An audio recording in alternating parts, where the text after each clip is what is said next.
Hey Joster, do you know what I'm going to do today? I'm going to Atlanta and I'm going to pick up your grandma, my mom, and her and I are going to go vlogging in Atlanta and the Georgia area for a couple of days. What do you think of that? I know you're bummed you won't see her, and I won't see you either, so this time it literally will be as long as the vlogs are. That's how long I'm going to be away from you, so aww. Don't worry, I'll be back before you know it. What a good boy. Alright, Daze with Jordan the Lion begins now. What's up, my friends? I know that's going to be a wacky intro, especially when you guys see what we end up vlogging when we get to Atlanta today. I'm sure after my mom's flight to Atlanta, she's going to really look forward to going to a cemetery and vlogging a wrestler with me. Don't worry, I don't think she'll mind too much because she gets to do what she's wanted to do for so long. Tomorrow, I'm taking her to kind of like a dream destination for her, and then we're gonna vlog that, so I think she'll be cool. Right now we're crossing the Tennessee River.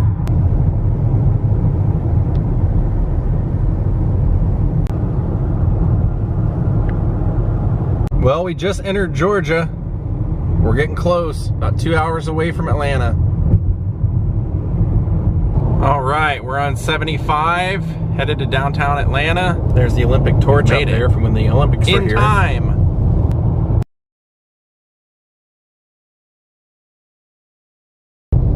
There, it says Peachtree up there. Yeah, I know Coca-Cola's here. I'm not gonna vlog it though. So one of the reasons this is kind of a big deal is because my mom had mentioned she wanted to do this about a year ago with me when I started doing like travel vlogging, and we had planned on doing it a couple of months ago, and then I just ran out of time. We didn't have time to do it, and then she went on a trip to Charleston, and then I found out something really unique. An opportunity came up that we could do here together as part of her trip, and I called her and I said, do you want to meet me in Atlanta and we'll go to this together? And she said, yeah, so we're here. So in the end, it was all meant to happen because here we are getting ready to do this, and what we're gonna do tomorrow is not the event that I'm telling you about. That's something extra that she's always wanted to do. But I found a little something extra for a few days from now. Looks like they're doing some construction here. And I have an excellent shirt on today, check this out. I did forget entering Georgia. There was a time change and I was still on time. In fact, early. I don't think she's landed. Maybe 5 minutes from now she's gonna land. Well, there she is. How was your trip? Stressful. You're not used to navigating airports, are you? No, this is the blind leading the blind, literally. We're getting there, 10 minutes away from the cemetery. We're actually going to Roswell, Georgia. You know, it's weird how in life you come to appreciate things for different reasons at different times in your life, and one of those for me is wrestling. When I was a kid, I loved WWE, which was WWF wrestling back then, because I loved the good guys. I loved to see Hulk Hogan, and I loved to see Ultimate Warrior. And then as I grew up, I saw the beauty in the bad guys, what they call a heel. The comedy in what these guys were doing, and how you didn't love the good guys without the bad guys. So today we're gonna see one of the greatest heels of all time and pay our respects to him. Let's go see the Ravishing one.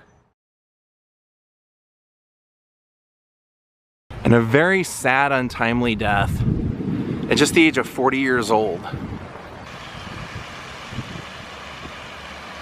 Now I think he's right over here because I believe he's facing that water right on the other side of this.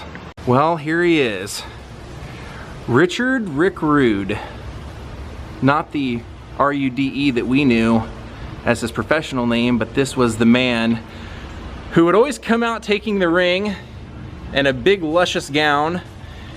He'd strut to the ring as pompous as you could possibly be. He'd walk in with Bobby the Brain Heenan, grab a microphone and say, I want all you fat, out of shape, Arkansas sweat hogs to stand up and take a look at what a real sexy man looks like.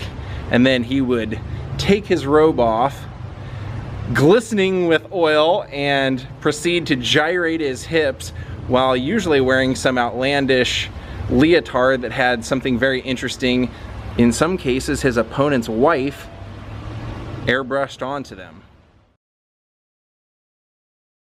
Now, Rick Rude was probably one of the greatest heels of all time. I mean, this guy could make you hate him immediately, and you would think just by watching him this guy was a star right away, but he did pay his dues. This is a guy who, when he got started, he made his way through all of the early territories before there was ever a WWF and before there was any major top 2 networks that would basically be what it turned into at the time. He would go from Southern wrestling to Memphis wrestling to Florida wrestling. He would basically work his way all over the place, and ironically they would change his name to Rude because they said this is a great gimmick, but we think people will get it more if you do Rude. And at the time his manager was Percy Pringle, who later on became Paul Bearer. Now what's interesting is that when Rick Rude was paying all these dues, he was actually trained by one of the greatest trainers there was, Eddie Sharkey. And Eddie Sharkey took Rude on with really no money, and Eddie Sharkey had kind of a sad life where he eventually ended up in prison.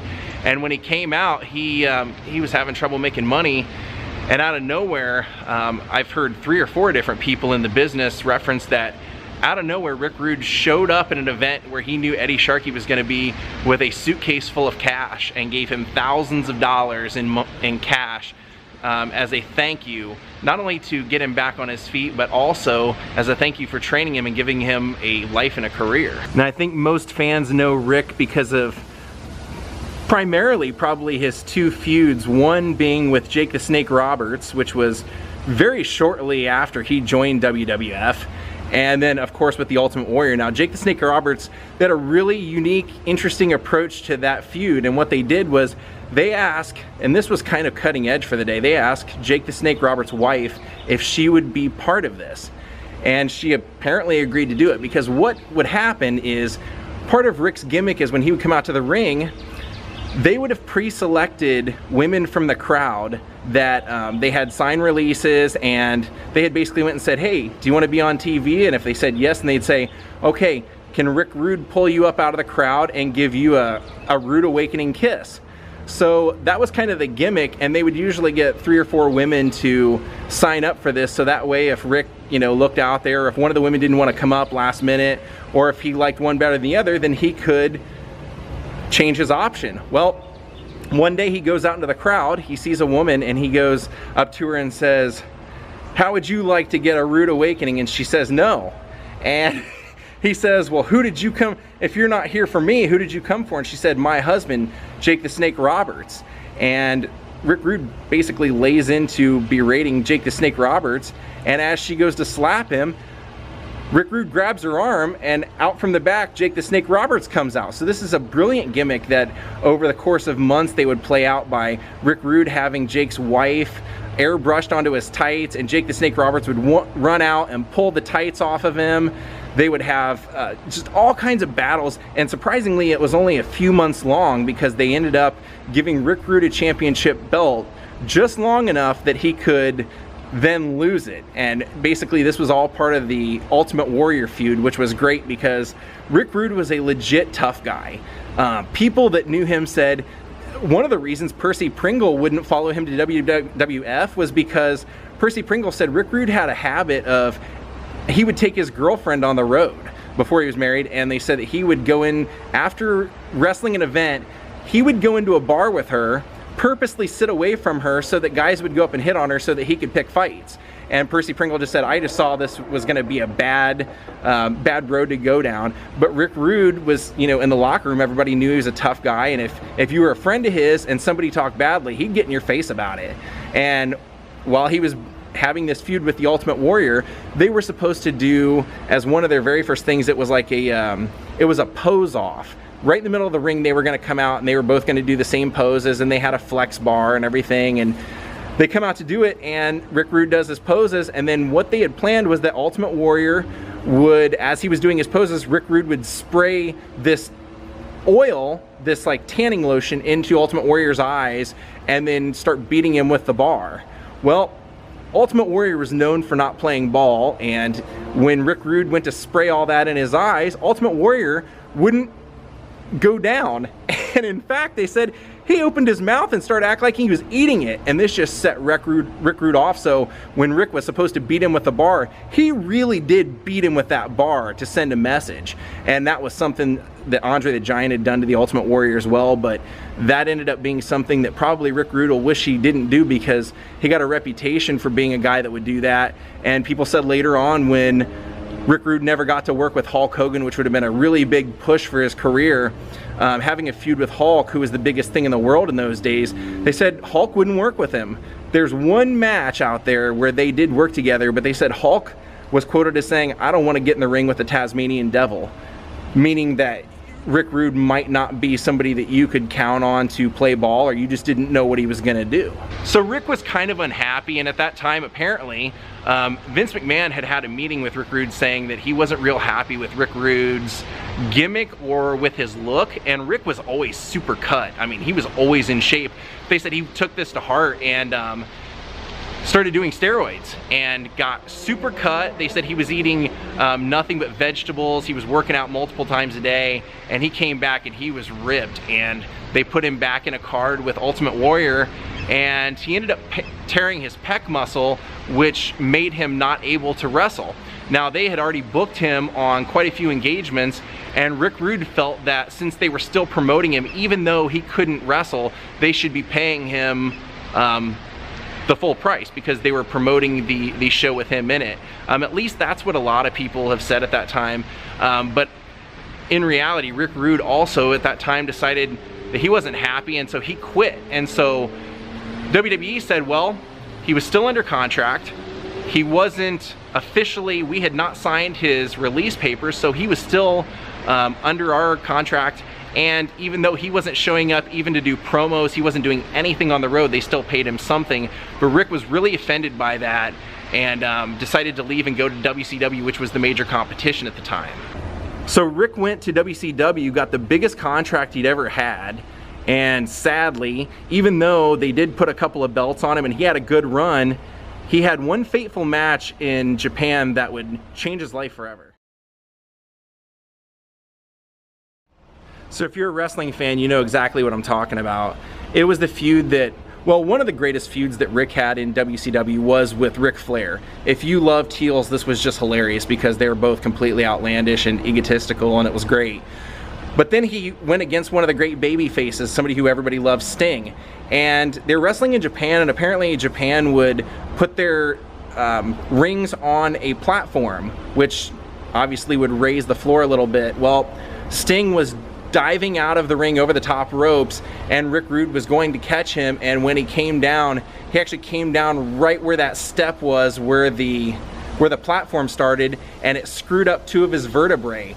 And he really couldn't do, I mean, he finished the match, he even did like a signature jumping off the turnbuckle and doing the knee, and he did all that stuff, but he was in severe pain, and because of this, he would end up having to take a lot of painkillers, and invariably would also have to go and testify about steroids, the steroid era, and whether Vince McMahon had told him he had to take steroids. And in his deposition, he basically said, he just said he wasn't happy with my appearance, and they said, did he tell you to take steroids? And he said, not in so many words.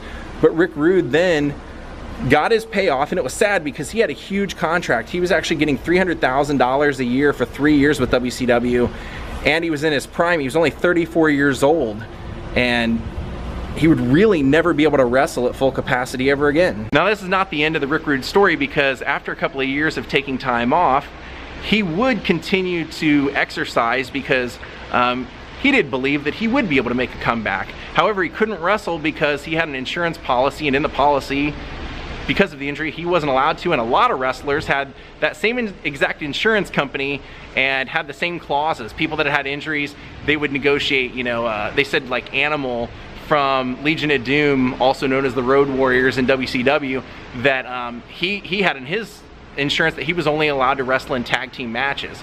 So Rick eventually comes back and is doing commentating for ECW because he had a history with Paul Heyman.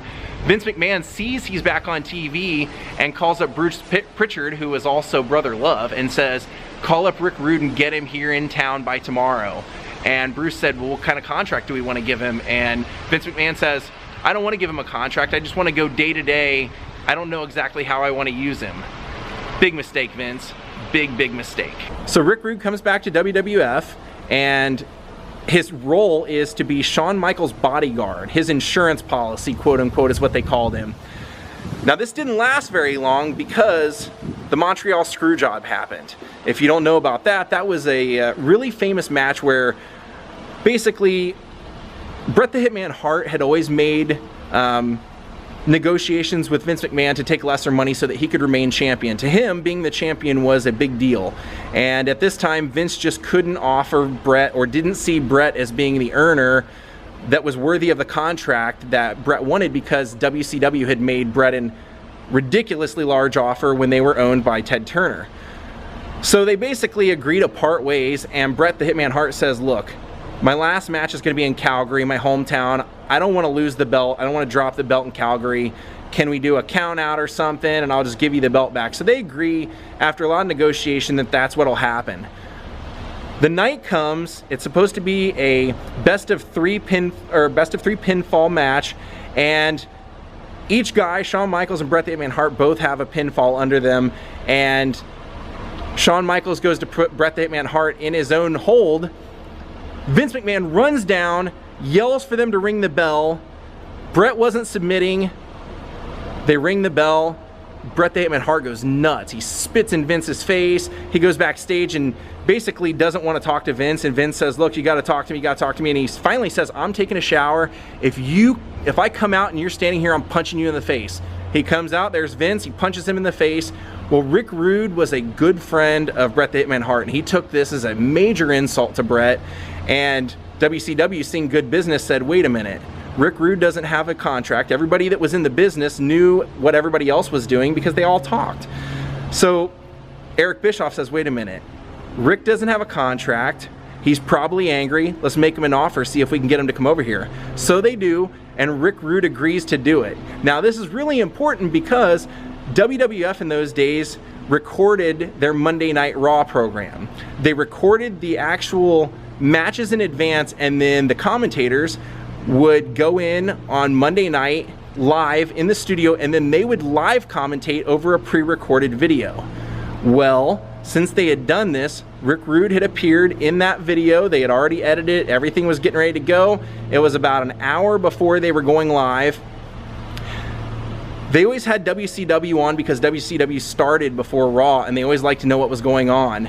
As they're getting ready for that, Rick Rude shows up live on WCW, no longer with a beard, only with a mustache, and comes out and says everything that Vince McMahon said, or did. He says that he screwed him over, that Bret never submitted, that it wasn't a legit win, that they're frauds.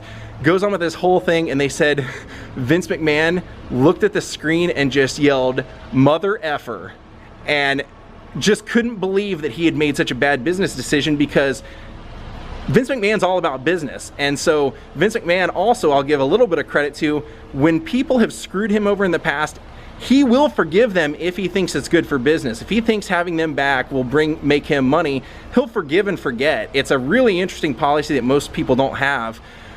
But he didn't give Rick that contract, and they said even the legal team, the whole time Rick was there, they were saying, give him a contract. We don't know what'll happen. You know, it's easier just to pay him than for something to happen. And because of this, everyone knew that WCW was live, WWF was taped, and it was a total embarrassment. Rick Rude was coming back, and he was actually training for MMA. Yeah, this was the really early days of MMA, and like I said, he wasn't willing to give up. So even though he had these debilitating injuries, he was taking painkillers, and he was still trying to make a comeback.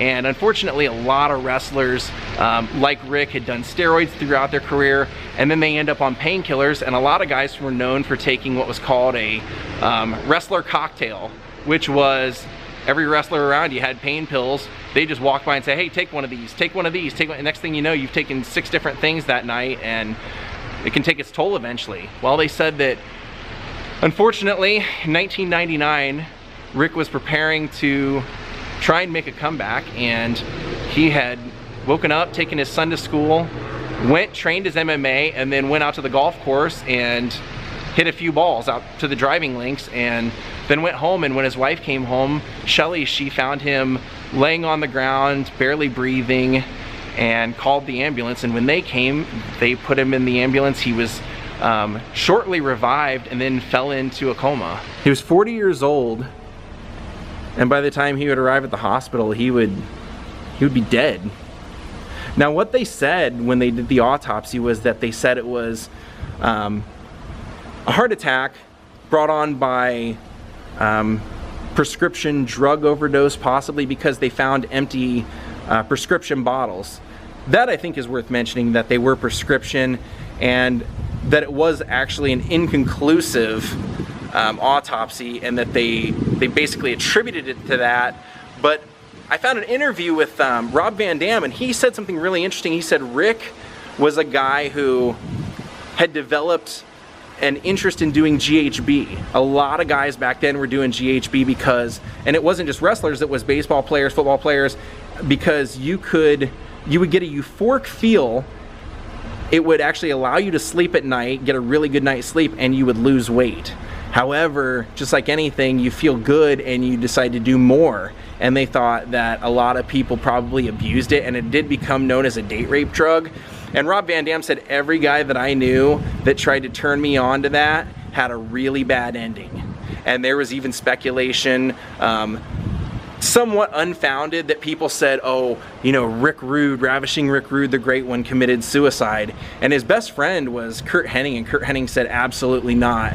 Rick was building a house. He had 3 beautiful young kids. He had a wife that he loved. Rick was not the kind of guy to do that. And Curt Hennig himself said, you know, this is a wake-up call to all of us that, you know, we need to change our lifestyle and take things seriously. And sadly, Curt Hennig, who was Rick's best friend, I mean, they literally went to the same high school, and in fact, their high school had like 6 professional wrestlers within like 5 or 6 years that all graduated, that all became pro. Curt Hennig himself would be found dead not long after Rick Rude. So here you can see that Rick's kids put a bench out here in his honor. Our loving daddy, Rick Rude, spelled the proper way, so that people can come out and pay their respects to one of the greatest talkers there was.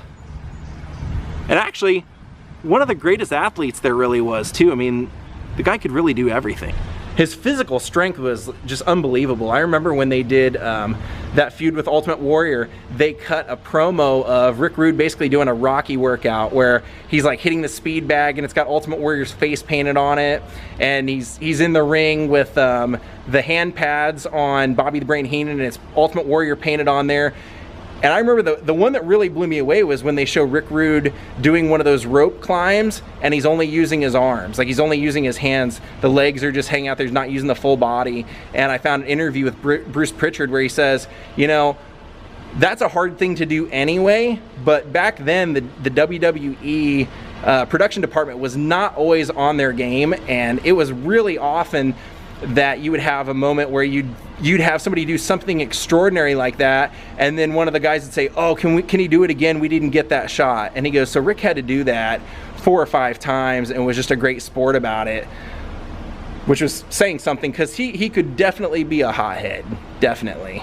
But that being said, him being somewhat of a hothead, he was also a guy that was known for being the most loyal friend that you could ever ask for, and he wasn't always the instigator. When I was in high school, I worked at a restaurant, and one of the women that worked with me used to manage the bar of a Holiday Inn down near the airport. And she knew I loved wrestling, and she said, you know, I remember a time, well, she told me 2 great stories. One was that she said she also at one point ran a rental car company, and when Ric Flair turned in his rental car, it had a cooler with a 6-pack and spray tan in it. But she said one of the other funny stories was, she said when she was working at the bar, Rick Rude was in there after a match one night, and some guy was in there instigating, trying to get him to fight, and she said without even looking over, he just reached up, grabbed the guy by the throat, and choked him out to the ground. And she said, I started freaking out, and I said, should I call an ambulance? Should I do something? He said, oh no, honey, this happens every night. Everywhere we go, somebody wants to pick a fight so they can say they beat up Rick Rude. So now, thankfully, after years and years, Rick is in the WWE Wrestling Hall of Fame. long overdue, and even some people say there's some sort of politics to it, like maybe it was a one last way of like kind of getting even for no respect. They say that it might have even been just for that whole taking off to WCW and everything. I kind of doubt it, because like I said, Vince was not one to hold grudges when it came to business, and putting Rick Rude in the Hall of Fame is good for business. So despite all that, everyone said that he was a great father, and sadly his son passed away not too long ago here in Georgia due to a motorcycle accident. I really love that somebody put this here, because I had that same exact figure when I was a kid. Same exact one. If I'm not mistaken, that's the very first figure they ever made of Rick Rude.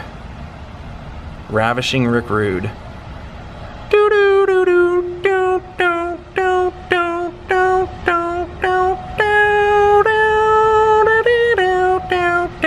So just to tell you what kind of a guy Rick was in a nutshell, I heard this funny story about somebody pranking him.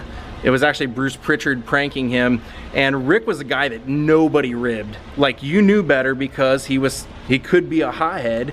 And one of the things that happened was they said they had been filming the TV, like doing the announcing, commentating and everything, and they were taking the limo back to where they lived. And he said it was him and a couple other wrestlers, one being the Macho Man. He said they had a phone inside the car, and they decided, hey, let's start pranking people that we know. And they started calling up like some of the promoters. They were calling up Dusty Rhodes. They were calling these people, and weren't getting anybody to answer. So all of a sudden Macho Man says, hey, why don't we call Rick and pretend to be Dusty? And so they go, okay. So Macho Man dials the number. Well, Bruce Pritchard thought he was calling Ric Flair, who he had a good relationship with, and he does a whole Dusty Rhodes impression saying, I got a great idea, baby. You got to come in here in the morning before everybody gets here. Get here at 6 o'clock in the morning, and we talk about this. This is a big for your career. Well, Bruce was drunk, didn't know, but all of a sudden, he finds out through the grapevine that everybody's going, hey man, good prank on Rick Rude. And he goes, I didn't prank Rick Rude. Well, he inadvertently did. You see, what happened was Macho Man never told him that it was Rick Rude. He thought he was talking to the Nature Boy Ric Flair.